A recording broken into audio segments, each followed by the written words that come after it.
What's going on, everybody? Welcome to another episode of the Operation Redwood podcast. Today, we're going to be talking about living out your mission, vision, and principles. What does that look like? What does that mean? And how do you do that in today's culture? I'm joined with Guillermo, Chip, and Samuel, our co-host this morning, and we're going to deep dive into this topic. What do you guys think about mission, vision, and principles, your MVP? Thanks for that introduction this morning. We are meeting very early in the morning, and I'm going to talk about this MVP concept. I've never heard it put that way, and I struggle greatly with mission and vision. There's a part of me that's very resistant to it. So if you're listening and you feel that way, I get you. But as Redwood evolves and becomes leaner and more effective, in my view, I've been thinking about the importance of organizations and individuals not having these things. So hear me out. It's not about having it. There's three levels, right? So you can know something, right? So first off, you could go to a book, or you could go to your notes and look up your mission, vision, and the principles that you live by. But what good is that? It's basically worthless because you're not sharing it and like having it in your. So there's knowing it. Then there's this level of like living it, and living it is where you would then share it, right? And then if you're doing those things, you're probably going to bring people into your circle, your network, because you're sharing it, right? Just because you share something doesn't mean someone's going to buy into it. So I've been thinking about these like ideas, and often networkers, consultants are like, okay, what is your mission? What is your vision? What is your principles? And then you feel really accomplished at that meeting because you've got them on paper, right? And my experience is that's often where it ends. So I've been thinking about, and I want our listeners to think about, well, first of all, if you haven't thought about them, I would challenge you to do that. But from there, how are you living them? How are you getting them into your bones? And are you sharing them with other people? I'm gonna pause there. Does anyone want that? Guillermo, what pops up for you when you think about mission, vision, and or principles? I feel like everybody has a mission. We have our mission, what we want to do, and then there's what God wants us to do, what he has destined for us, what he has planned for us. And those two don't necessarily jive. And, it's the giving up and trusting in him to lead us to where we need to be, and stop fighting what we need to, where we need to be. That's mission right there. Vision for me, I'm a daydreamer, and I got that ADHD in my brain, but it's important too, because, you can kind of in your brain put yourself in the situation that you want to be in. I remember when I was coming up, and as a kid, I would put myself in situations that I wanted to be in. And, they call it manifest or whatever. I don't believe in that stuff, but I do believe that if you kind of put your thoughts to where you need to be, then you become that. Maybe it's manifest. I don't know. That's how I interpret it. And purpose, or what's the last one? I'm sorry. Principle. That's Purpose who you I are. like that too, though. Yeah, that's a good one. That's who you are. Your principle. You don't. It's who the fiber of your being is, and you don't compromise that for anybody. And there's a saying in law enforcement where integrity is doing the right thing for the right reason when no one's watching. And that's who you are. That if you can't be who you are when no one's watching, then you can't fake the funk. That's my perspective. I like that. Chip, you were nodding your head a couple times there. What was What was coming to mind for you that you were like, Well, that's good, that's good. before we even started, as soon as Samuel mentioned about mission, vision, purpose, or principle, started thinking about the story of Jonah, right? Mm. Uh, the that was not his mission, right? His mission was he just wanted to stay off the sidelines and not go preach to the people of Nineveh. God was like, dude, like I got a bigger purpose for you. And basically the story of Jonah is like he's going down, down, down, down, down, down, down to the that he ends up in the belly of the fish. So what I mean by that, so many times if our mission doesn't really line up with God's initial intent or initial will for our life, He's gonna put all these stumbling blocks to redirect our mission to be aligned with His. And what I mean by that, me and you were talking about it, Angela, last night. Um, my prayer has changed in the sense that I always try to ask God, make me the man that my wife needs. And it's like, lately it's been, God, make me the man that you intended, you, Lord, intended for my wife. Because her vision of me or my vision of me is different than God's vision of yourself. Meaning that even with Jonah, right? Like maybe he thought of himself like, how can one man, right, change the world in a sense, change a whole city to repent. But God was like, that's my problem. Your problem is to go and preach them the gospel to them. And what happened when he finally did end up into the city? More people heard it right away. It was a full conversion of the whole city, right? But what did Jonah do after that? He got pissed off that actually God came through and did exactly what he did. He basically he kept his promise. So when I think about that, I think about, like, what is my mission? I mean, I think that lately it's like, not that I don't know it, but like what Guillermo says, like my ADD is like running wild, that it's like I want to do everything when God is created or God is very systematic. He just wants you to do one thing at a time. He's not calling you to like go and reach the world. He's calling you to reach and change the people that you are closest, the people that you could actually reach.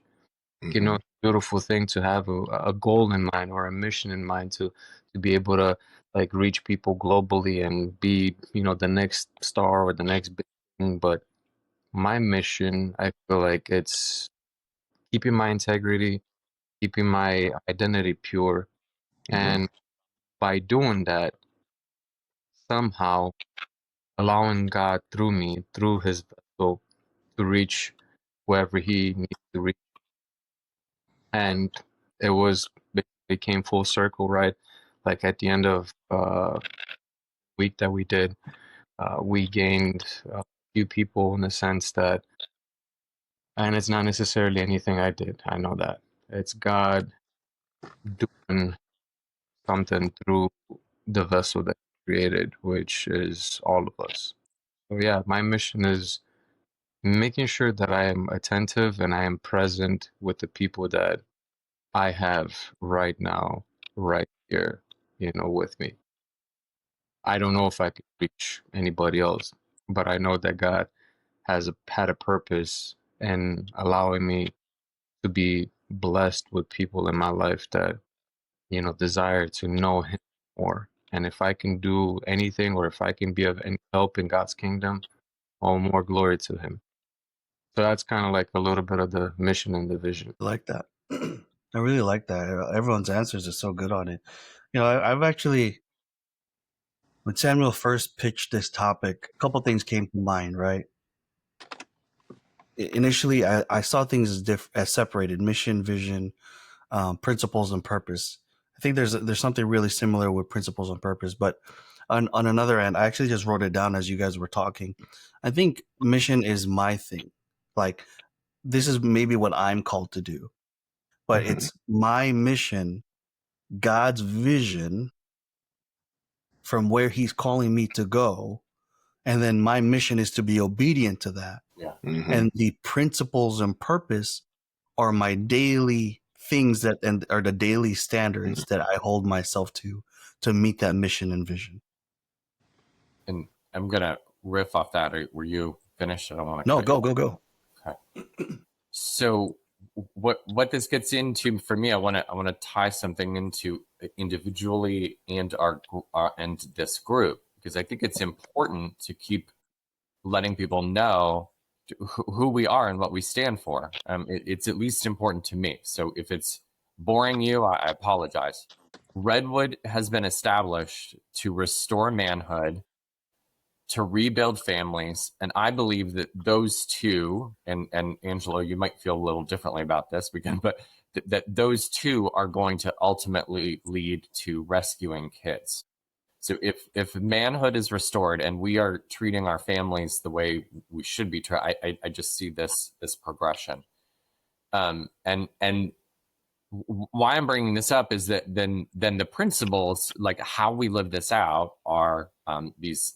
And I know, Angelo, you're having a month. Is it monthly or biweekly? There's a live group in Chicago, right?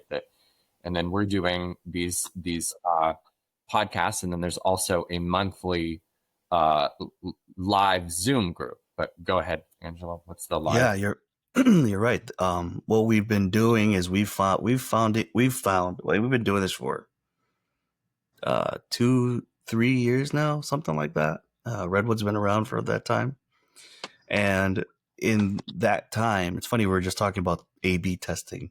Through those years, we've been able to collect a ton of data, what's working, what's not working, and to see what is the most effective. And in the time that we've been doing this, the thing that really creates change the most is when we are able to get face to face with people. Yeah, absolutely. That's just been effective. Like, no matter how many Zoom calls, online stuff, it just cannot replicate the same experience and effect as it is to get in front of somebody else. Now, everything we've been doing online has also been effective because we've been able to connect. That's how we got Chip into the group in the first place. That's how, we've been able to reconnect with Guillermo and Samuel because you're online.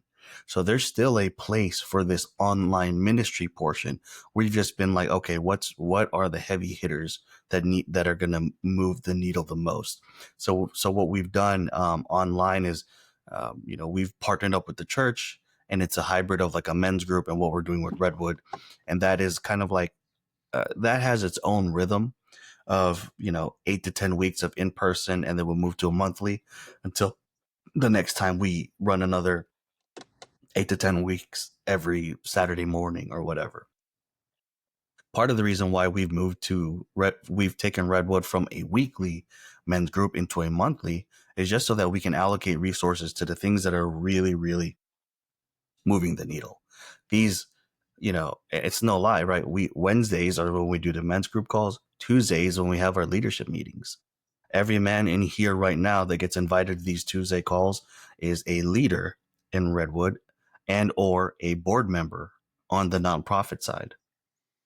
So we're really, just because we're not meeting every single Wednesday for the men's group, it doesn't mean we're not meeting as leaders, still trying to move this whole organization and trying to steward this ministry to the best of our ability.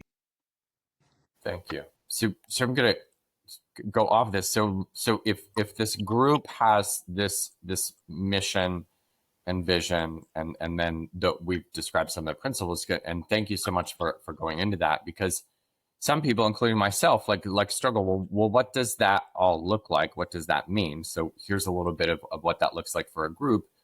And you can also do it for yourself, right? So you can think, okay, well, what is my mission? What is it I want to accomplish? And the vision is like, how would that happen? And then your principles are what you're living by daily, right? So one more piece of this puzzle I want to share, and then I'll stop talking and open it up again, is this idea that Chip was emphasizing, and I want to strengthen, like punch it with an exclamation point. God, I believe, I hold, wants us to have a vision, wants us to have a mission, Mm-hmm. and then He's going to shepherd that. He's going I think sometimes people go like, well, why should I invest in all this? Because God's just going to direct me anyways. No, I mean, he's given us wisdom and a mind and the Holy Spirit and judgment and ability to judge ourselves and friends and connections. And you would be wasting your resources and your skills if you're not setting out a course, setting out a plan. I don't believe God wants us to wait for Him. I think He wants us to move forward because it's actually already God's plan anyways. If He's inspiring you to, if you're inspired to do something, it's inspired by God, and allow Him to shepherd that. So like, just know that whatever your vision and mission is could be tweaked, could be changed, could be transformed as a result of hearing from God. Mm. Mm. So let me ask you, fellas, when is a time where you had a mission or vision, but then God had a different plan for you?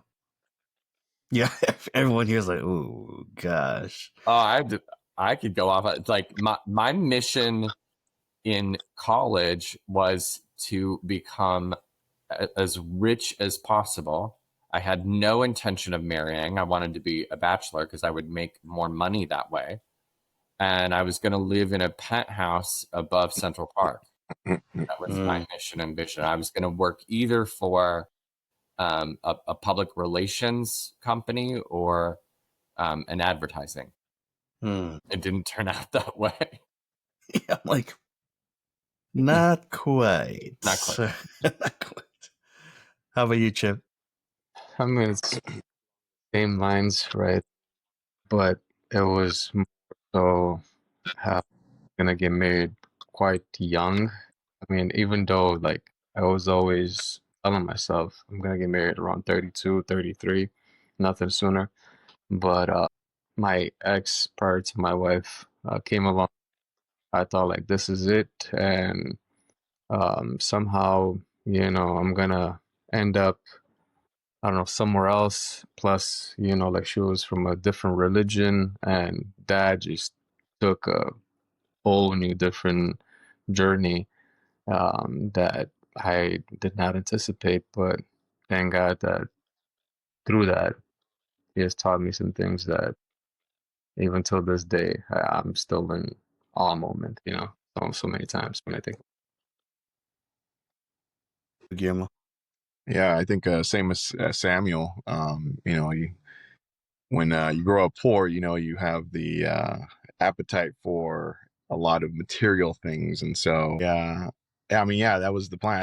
I never wanted to get married. I never didn't want to have kids. I'm one of 8 kids, so like, screw that noise. I just wanted to just be a bachelor and have money and freedom, and that is the stupidest thing I could ever think about right now. But yeah, that's it changes maturity, and God has our quest, our plan, and you can't deviate from that. What our listeners don't know is that Guillermo now has 32 children. 33. I forgot little Johnny. Yeah. So as we wrap, let me ask you, boys, and take a minute to think about it. Think about that moment where you were trying to push your vision versus transitioning into what God's called you to. What was it that made you cross the line? Because I know for a fact that the people listening now are either going through a transition right now or they're being prepared to. And if you've never been quote unquote tested, you've never had this transitional space we're talking about and we've talked about in previous episodes. If you haven't gone through it yet, you will. Or I'm going to interject, or you're just sitting on the couch, not really living. or you're just not participating. Oh, Yeah. there is a being alive doesn't necessarily mean you're living. Mm-hmm.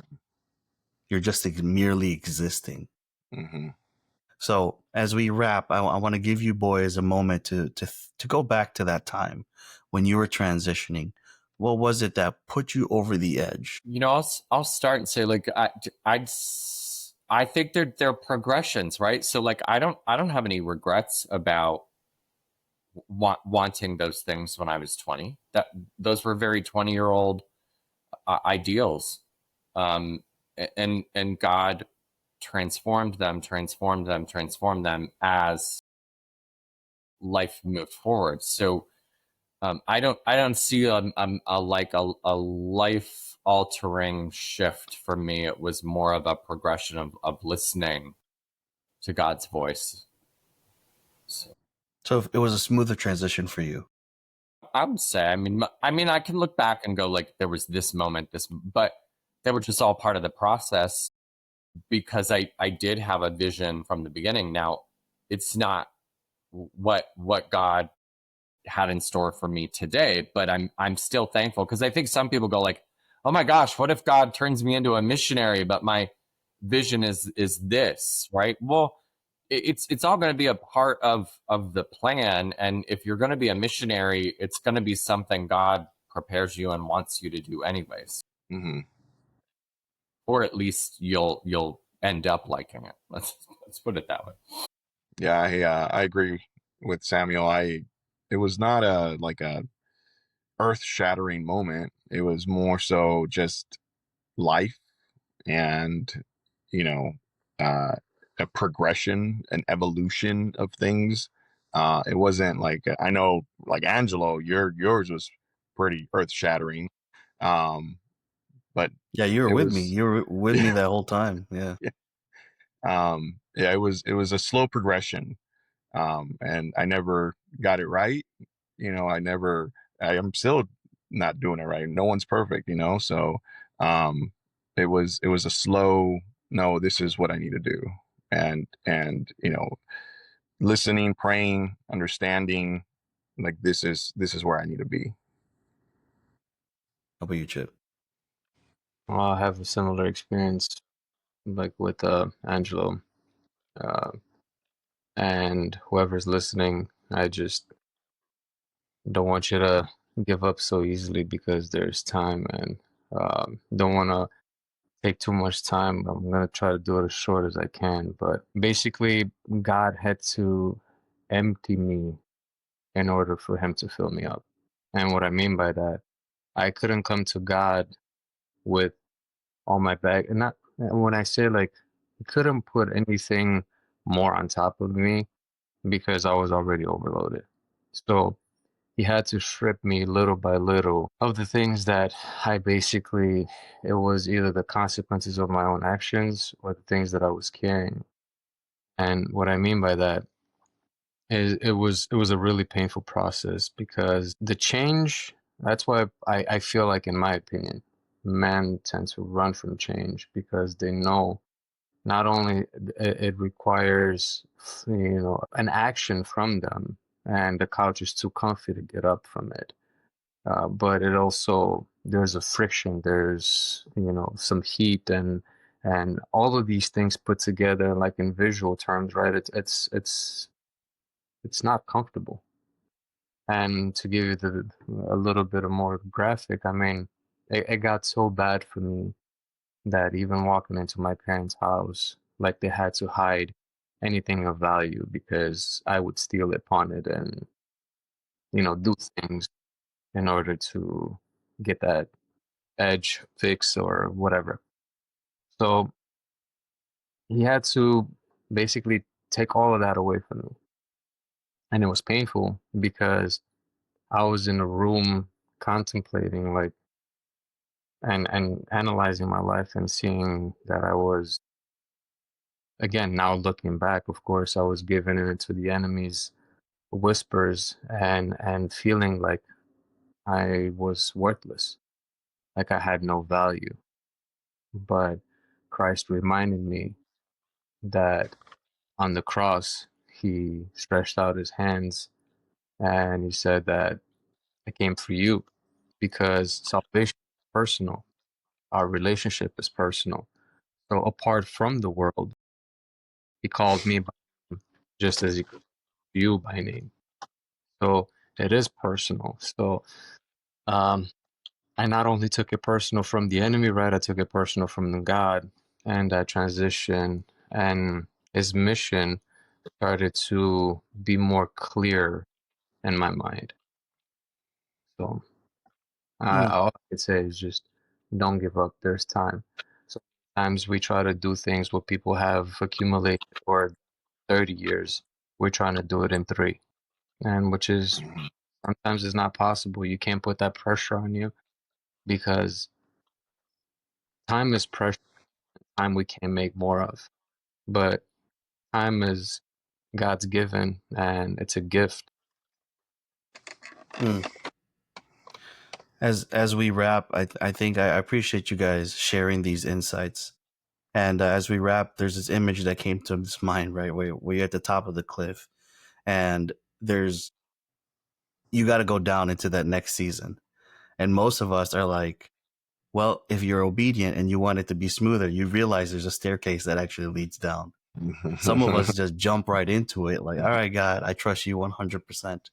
I have no parachute, but I know that you got me. And some of us slip and fall and just tumble into the next season. So you can take the stairs, you can tumble into the next season, or you can jump right into it. But regardless, you have to go into that transitional space. Mm-hmm.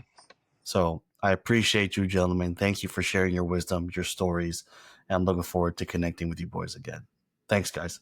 Thanks. Yeah.